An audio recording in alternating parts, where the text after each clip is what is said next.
Hello everyone, welcome back to Eclipse classes. जैसा कि हम पहले से स्टडी कर रहे हैं class 11 unit 1 chapter 2। The chapter name is biological classification. So हमने फर्स्ट लेक्चर और सेकेंड लेक्चर में क्या कवर किया हुआ है, इंट्रोडक्शन और किंगडम सिस्टम ऑफ क्लासिफिकेशन। ये हमने लेक्चर 1 में कवर किया हुआ है। लेक्चर 3 में हमने क्या देखा, किंगडम मोनेरा। तो किंगडम मोनेरा का क्या फीचर्स है, ठीक है, इनका बेसिक फीचर्स और इनके मेन कैरेक्टर्स क्या थे। मेन कैरेक्टर्स में क्या देखा हमने, इसका सेल वॉल कैसा था, सेल मेम्ब्रेन कैसा था, इसका साइटोप्लाज्म कैसा था, इसका लोकोमोशन कैसा था और इसका शेप कैसे समझेंगे, क्योंकि किंगडम मोनेरा में हमने क्या पढ़ना था, बैक्टीरिया के बारे में। तो ये सारा बैक्टीरिया के बारे में ही हमें पढ़ना है कि इनका cell wall, cell membrane, cytoplasm, locomotion कैसे कर रहे थे पिलाई और फ्लैजिला से। तो मैंने आपको फ्लैजिला का अरेंजमेंट भी बताया हुआ है। और शेप में कौन से शेप के थे, 4 शेप थे आपके, कॉमा शेप जो इसको वेवरियो बोलते हैं, एक स्पाइरला था और एक था क्या, बैसिलस जो रॉड शेप के हो रहे थे, और एक क्या था आपका, कोकाई शेप में था। ठीक है, तो ये सारे आपके शेप थे। और इनका न्यूट्रिशन कैसा था कि अपना फूड कैसे सिंथेसाइज करते हैं। लाइक कुछ क्या थे ऑटोट्रॉपिक थे, कुछ क्या थे हेटेरोट्रॉपिक थे, बट वास्ट मेजॉरिटी जो थी किंगडम मोनेरा वो क्या थी, हेटेरोट्रॉप्स थे। ठीक है, आज हम देखेंगे किंगडम मोनेरा का एक एग्जाम्पल्स दिया हुआ है आपकी एनसीईआरटी में, आर्कीबैक्टीरिया। इसको डिटेल्स में काफ़ी पढ़ना है हमें, archaebacteria, you bacteria and mycoplasma को। तो चलिए देखते हैं किंगडम मोनेरा का आर्कीबैक्टीरिया। जैसा कि मैंने आपको लास्ट लेक्चर में बताया हुआ है कि आर्कीबैक्टीरिया क्या था। तो आर्कीबैक्टीरिया था group of bacteria that are anaerobic. Like ये एक ऐसा ग्रुप होता है बैक्टीरिया का जो एनारोबिक होता है। Anaerobic it means absence of oxygen में भी ये सर्वाइव कर सकेंगे। ठीक है, these bacteria are adapted to living in extreme environmental condition like neo volcanic activity on deep oceans. Like ये ऐसे मतलब एक्सट्रीम इन्वायरमेंटल कंडीशन में होते हैं जहाँ हम और आप या फिर कोई अदर लिविंग ऑर्गेनिज्म सर्वाइव नहीं कर पाते हैं, वो ऐसी जगह पे आर्कीबैक्टीरिया सर्वाइव कर लेते हैं। ठीक है, ये रहा हमारा फर्स्ट स्लाइड। तो आर्कीबैक्टीरिया क्या है, evolutionary they are most primitive मतलब क्या हो गया, ये बहुत पहले का है। ठीक है, they were the first to be born on our planet and they are present nowadays with their primitive characters. Like ये कैसा माना जाता है कि ये सबसे पहले अर्थ पे आई थी, बट अभी भी जो ये आर्कीबैक्टीरिया है अपनी प्रिमिटिव कैरेक्टर के साथ ही जीती है। ठीक है, ये अपने प्रिमिटिव कैरेक्टर्स के साथ ही इनका सर्वाइवल हो रहा है। They are the oldest living fossils, ये ओल्डेस्ट लिविंग फॉसिल्स के नाम से भी जाने जाते हैं। ठीक है, archaebacteria contain protein homologous to eukaryotic core histones. Archaebacteria के पास एक ऐसा प्रोटीन होता है जो यूकैरियोटिक कोर में प्रेजेंट होता है, उसका नाम क्या है, हिस्टोन प्रोटीन। ठीक है, their cell wall is not made up of peptidoglycan like that of eubacteria. Their cell wall is made up of a complex polysaccharides. अब इसमें एक चीज़ है कि जो भी हमने किंगडम मोनेरा में देखा था उसमें क्या था कि किंगडम मोनेरा में जो बैक्टीरिया के जो सेल वॉल बने होते हैं वो पेप्टिडोग्लाइकन के बने होते हैं। ठीक है, म्यूकोपेप्टाइड्स थे और पेप्टाइड बॉन्ड प्रेजेंट होता है। बट यहाँ आर्कीबैक्टीरिया में क्या होता है, ये पेप्टिडोग्लाइकेन के नहीं बने होते हैं।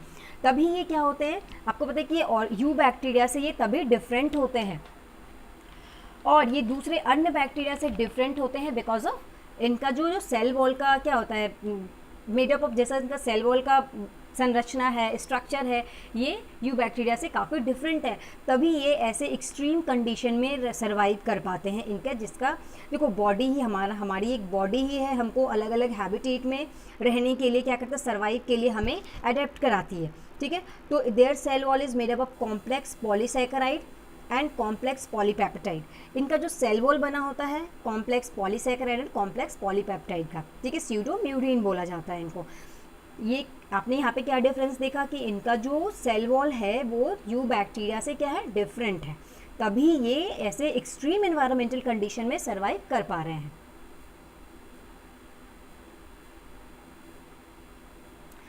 Their cell membrane is not a unit membrane. Cell membrane of Archaebacteria is highly complex because of branched lipid chain. इनका जो Archaebacteria का cell membrane है वो काफ़ी क्या होता है, branched होता है, highly complex होगा because of branched lipid chain present होता है उसमें। ठीक है, in Archaebacteria sequence of nucleotide in 16S RNA is differ from other prokaryotes. ठीक है, जो भी और भी prokaryote है इनका कैसा होगा, 16S RNA is different differ from other prokaryote, इनका कुछ डिफरेंस है तभी तो ये ऐसे एक्सट्रीम एनवायरमेंटल कंडीशन में क्या हो रहा है, सर्वाइव हो रहा है इनका। अब इनके कुछ एग्जाम्पल्स हैं टाइप्स ऑफ आर्की बैक्टीरिया, कौन कौन से हैं, काफ़ी इंपॉर्टेंट है ये, मिथेनोजेंस, हेलोफाइल्स एंड थर्मोएसिडोफाइल।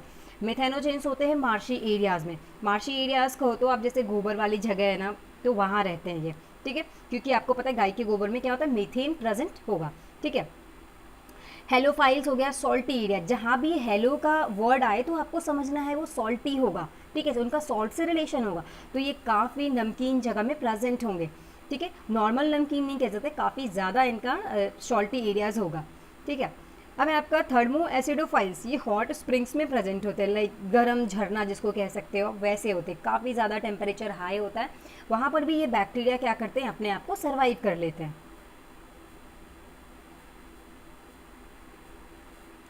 सबसे फर्स्ट है आपका मिथेनोजेंस, तो मिथेनोजेंस क्या होगा, जो मीथेन प्रोड्यूसिंग बैक्टीरिया होगा, देखो कितना इजी है, नाम से ही आप रिलेट कर सकते हो, मीथेन प्रोड्यूसिंग बैक्टीरिया और called methanogens, they are obligate anaerobes हो गए, ठीक है, इनको जरूरी नहीं है कि इनको ऑक्सीजन दोगे तभी ये जिंदा रहेंगे, नहीं भी दो तभी चलेंगे, ये रहेंगे तभी भी, ऑक्सीजन के प्रेजेंस में भी ये रह सकते हैं और नहीं भी रह सकते हैं, ठीक है।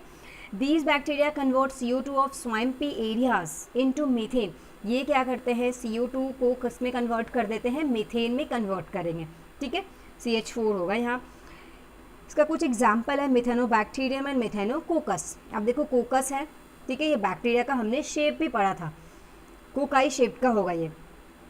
सेकेंड में आपका these bacteria convert the organic substances cellulose present in cow dung into methane bye fermentation, ठीक है, जिसको गोबर गैस भी कहते हैं, ठीक है। अब ये क्या करते हैं, कुछ ये जो आपके जो काउ डंग में प्रेजेंट होता है सेलुलोज, सेलुलोज कैसे, क्योंकि देखो हम जब गाय को खिलाते हैं, गाय या भैंस को, तो क्या खिलाते हैं, घास खिलाते हैं, वो क्या होता है, फाइब्रस होता है, तो उसमें क्या सेलुलोज प्रेजेंट होगा, वो क्या करते हैं, उस सेलुलोज को मीथेन में क्या होता है, ये कन्वर्ट हो जाता है with the help of fermentation, इसको क्या बोलते हैं, गोबर गैस फर्मेंटर। इसका एग्जाम्पल हो गया मिथेनोबैक्टीरियम एंड मिथेनोकोकस, ओके, देखो दोनों का एग्जाम्पल एक ही है तो आपको काफ़ी ईजी है याद करना। थर्ड में आपका ये NCERT का भी लाइन है, archaebacterium is found in the rumen of cattle as a symbiote where it digest the cellulose and by fermentation convert it into methane. अब ये देखो यहाँ पे ये कॉन्सेप्ट है कि ये कुछ रूमिनेंट पशुओं में पाया जाता है, रूमिनेंट जानवर कौन होते हैं, रूमिनेंट्स कौन होते हैं, लाइक जैसे गाय एवं भैंस हो गए, ठीक है, वो क्या होते हैं, रूमिनेंट्स होते हैं, उसके इंटेस्टाइन में पाए जाते हैं, ये जो आर्की बैक्टीरिया है उसके इंटेस्टाइन में पाए जाते हैं, ठीक है। और क्या करते हैं, जो गाय का गोबर हुआ उसको क्या करता है, मीथेन में प्रोड्यूस करता है, मीथेन में सॉरी आपको कन्वर्ट करता है, जहाँ पे किसका प्रोडक्शन होता है, बायोगैस का भी, ठीक है। तो ये हो गया, इसका एग्जाम्पल हो गया रूमेनोकोकस। हेलोफाइल्स है, मैंने क्या कहा, हेलोफाइल्स है, इट मीन्स ये सॉल्टी एरियाज में होंगे, सॉल्टी एरियाज, सॉल्टी एरिया है आपका, लाइक हेलो मीन्स हमको क्या समझना है कि ये सॉल्टी है, नमकीन एरिया में होंगे ये। These archaebacteria are found in extreme salty areas, मैंने क्या कहा, नॉर्मल एरिया में नहीं होते हैं ये, लाइक हमारे जैसे नमक जैसा एरिया में नहीं कि नमक छीट दिया और वहाँ ये आर्की बैक्टीरिया उत्पन्न हो गए, नहीं, ये काफ़ी ज़्यादा एक्सट्रीम कंडीशन में प्रेजेंट होते हैं, एक्सट्रीम सॉल्टी एरियाज में होंगे। They store KCl in their cell, like potassium chloride इनके सेल में प्रेजेंट होता है, ठीक है। Halophiles are surrounded by membrane in which a pigment bacterial rhodopsin is found due to the reason membrane absorb the bright light and directly forms ATP, that is they cannot prepare food like you bacteria, ये अपना food direct नहीं बना पाते हैं, ठीक है। और ये किससे ATP प्रोड्यूस करता है, ये अपना एनर्जी कहाँ से ले रहा है, तो बैक्टीरियल rhodopsin, ठीक है, इसका एक पिगमेंट प्रेजेंट होता है, वो क्या करते हैं, ब्राइट लाइट को क्या करता है, एब्जॉर्व करता है और ये ATP में इसको कन्वर्ट हो जाता है, इनको यहाँ से एनर्जी मिलता है। So they can not prepare food, ये अपना फूड खुद नहीं बनाते, लाइक यू बैक्टीरिया, ठीक है। Example is halococcus. Third one is thermoacidophiles, ठीक है, एसिडोफाइल्स इट मीन्स ये क्या होगा, काफ़ी एसिडिक एरिया में प्रेजेंट होगा, नॉर्मल एसिड नहीं है, काफ़ी एसिडिक एरिया में प्रेजेंट होंगे। Thermoacidophiles. These archaebacteria are found at those places where temperature is approx 80 degree Celsius and medium is acidic.